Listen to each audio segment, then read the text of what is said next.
அன்பிற்கினிய சகோதர சகோதரிகளை வணக்கம். நீங்கள் கேட்கவிருப்பது டிவைன் விஸ்டம் மினிஸ்ட்ரீஸ் வழங்கும் இன்றைய இறைவார்த்தையும் மறையுரையும். 2025 டிசம்பர் மாதம் 4ஆம் தேதி, திருவருகை காலம், முதல் வாரம், வியாழக்கிழமை. முதல் வாசகம். மெசியா மீது நம்பிக்கை கொண்ட நேர்மையான மக்களினம் உள்ளே வரட்டும். இறைவாக்கினர் எசாயா நூலிலிருந்து வாசகம். அதிகாரம் 26, இறைவசனங்கள் 1 முதல் 6 முடிய. நமக்கொரு வலிமை மிகு நகர் உண்டு. நம்மை காக்க அவர் கொத்தளங்களை அமைத்துள்ளார். வாயில்களை திறந்து விடுங்கள். அவர் மீது நம்பிக்கை கொண்ட நேர்மையான மக்களினம் உள்ளே வரட்டும். அவர்கள் மன உறுதி கொண்டவர்கள், உம்மீது நம்பிக்கை உடையவர்கள். அவர்களை அமைதியால் நீர் உறுதிப்படுத்துகின்றீர். ஆண்டவர் மீது என்றென்றும் நம்பிக்கை கொள்ளுங்கள்.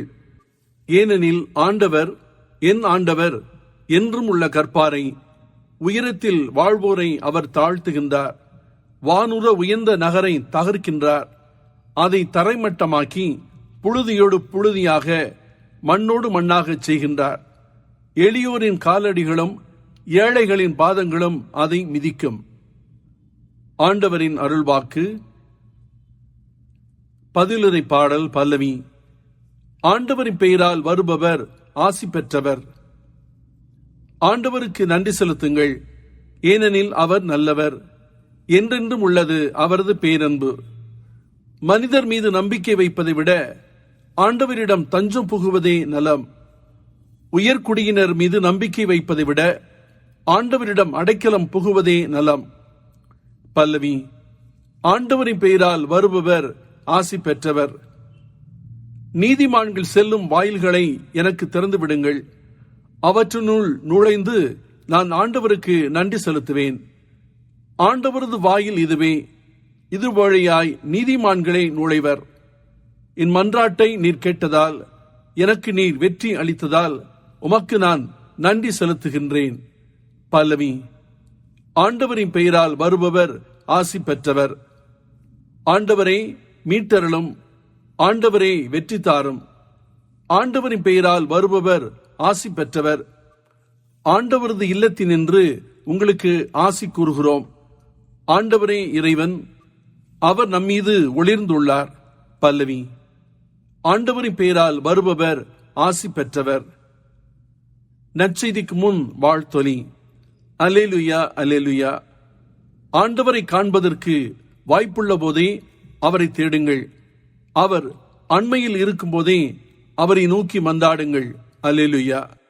அன்புள்ள சகோதர சகோதரிகளே, நீங்கள் கேட்கவிருப்பது டிவைன் விஸ்டம் மினிஸ்ட்ரீஸ் வழங்கும் விவிலிய முழக்கம். 2025 டிசம்பர் மாதம் 4ஆம் தேதி, திருவருகை காலம், முதல் வாரம், வியாழக்கிழமை. ஆண்டவர் உங்களோடு இருப்பாராக. மத்தேயு எழுதிய தூய நற்செய்தியிலிருந்து வாசகம். அதிகாரம் 7, இறை வார்த்தைகள் 21 மற்றும் 24 முதல் 27 முடிய. என்னை நோக்கி, ஆண்டவரே, ஆண்டவரே என சொல்பவரெல்லாம் விண்ணரசுக்குள் செல்வதில்லை, மாறாக விண்ணுலகிலுள்ள என் தந்தையின் திருவுளத்தின்படி செயல்படுபவரே செல்வர். ஆகவே நான் சொல்லும் இவ்வார்த்தைகளை கேட்டு இவற்றின்படி செயல்படுகிற எவரும் பாறை மீது தாம் வீட்டை கட்டிய அறிவாளிக்கு ஒப்பாவார். மழை பெய்தது, ஆறு பெருக்கெடுத்து ஓடியது, பெருங்காற்று வீசியது.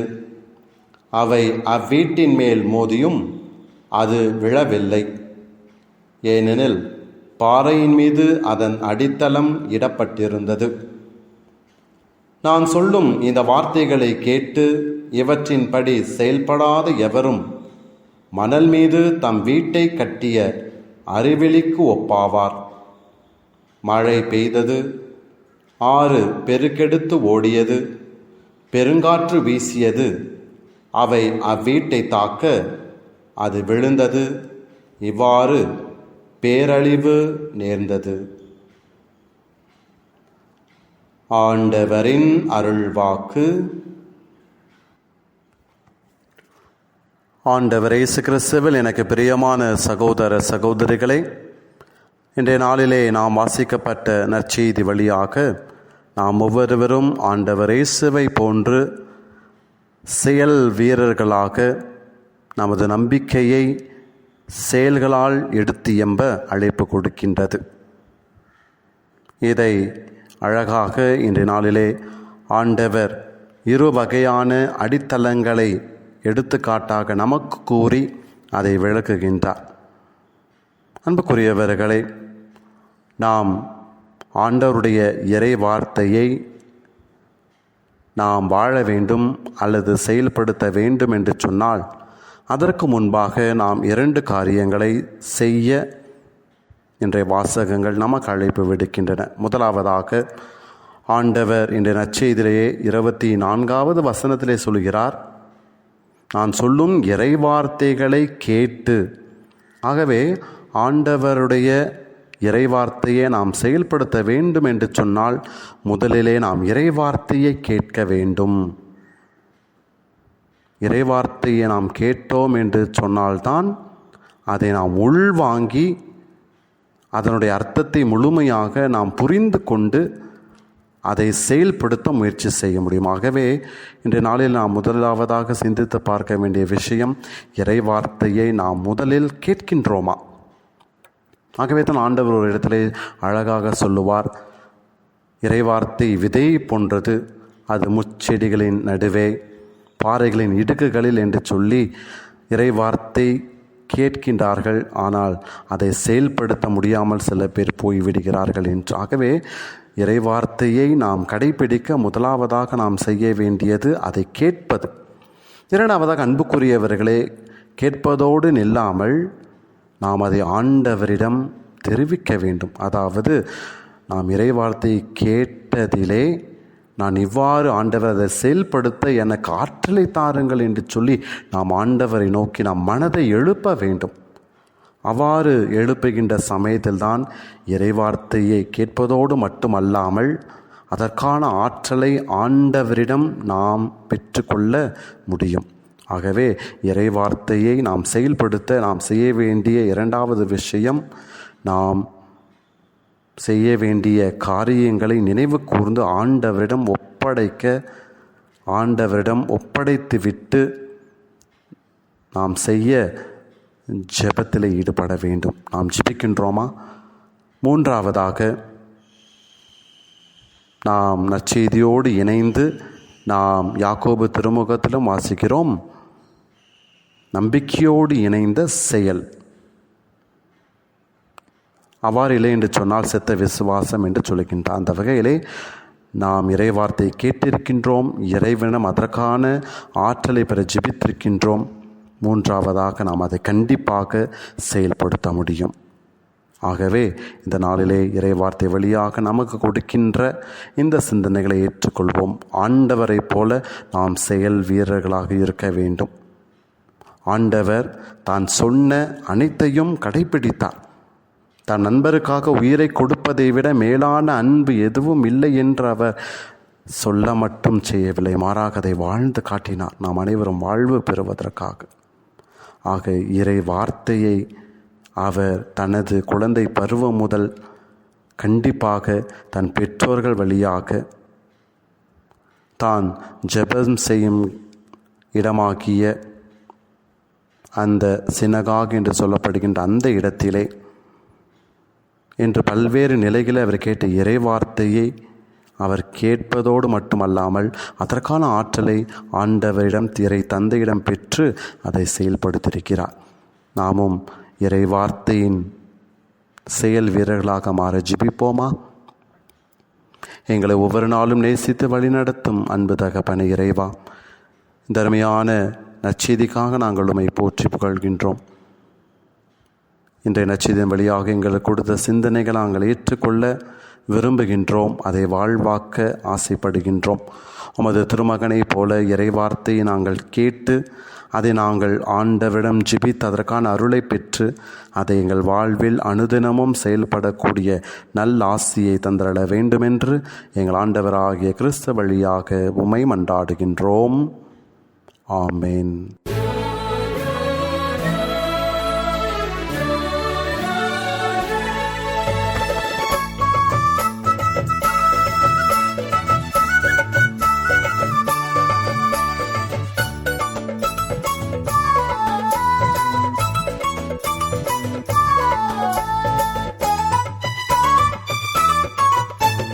சந்தோஷ செய்திதானுங்க, நல்ல சங்கீதம் பாடவாங்க.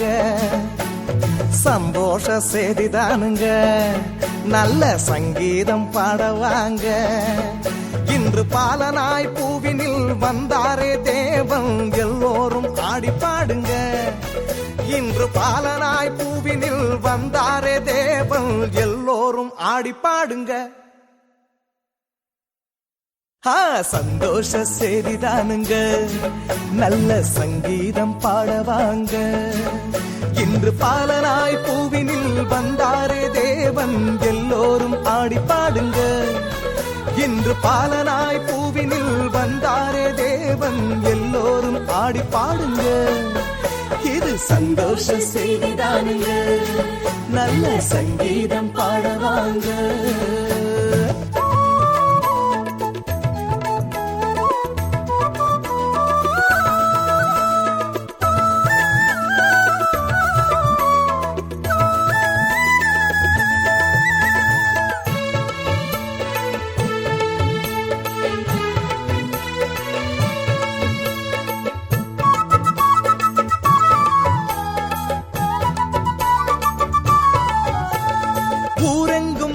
தாளம் கேக்குது, இந்த பாரெங்கும் பாட்டு சத்தம் கேக்குது. ஊரெங்கும் மேள தாளம் கேக்குது, இந்த பாரெங்கும் பாட்டு சத்தம் கேக்குது.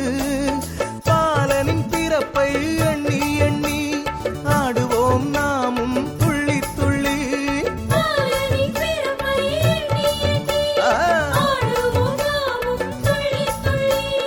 கொண்டாட்டம் கும்மாளம் எங்கெங்கும் சந்தோஷம், சந்தோஷ செய்திதானுங்க, நல்ல சங்கீதம் பாடவாங்க.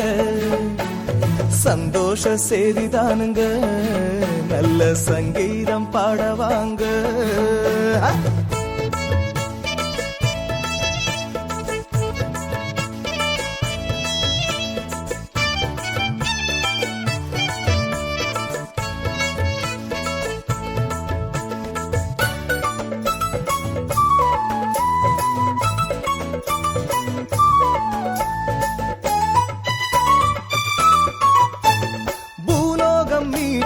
வேண்டியே கன்னி மறி வயிற்றில் வந்தார் நம் தேவனே. பூலோகம் மீட்டிட வேண்டியே கன்னி மறி வயிற்றில் வந்தார் நம் தேவனே. தாழ்மையின் கோலமாய் வந்தவரே, ஏழ்மையின் கோலத்தை ஏற்றவரே.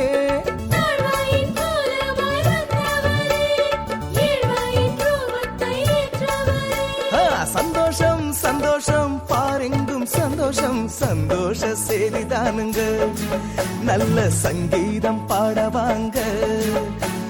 சந்தோஷ செய்திதானுங்க, நல்ல சங்கீதம் பாடவாங்க.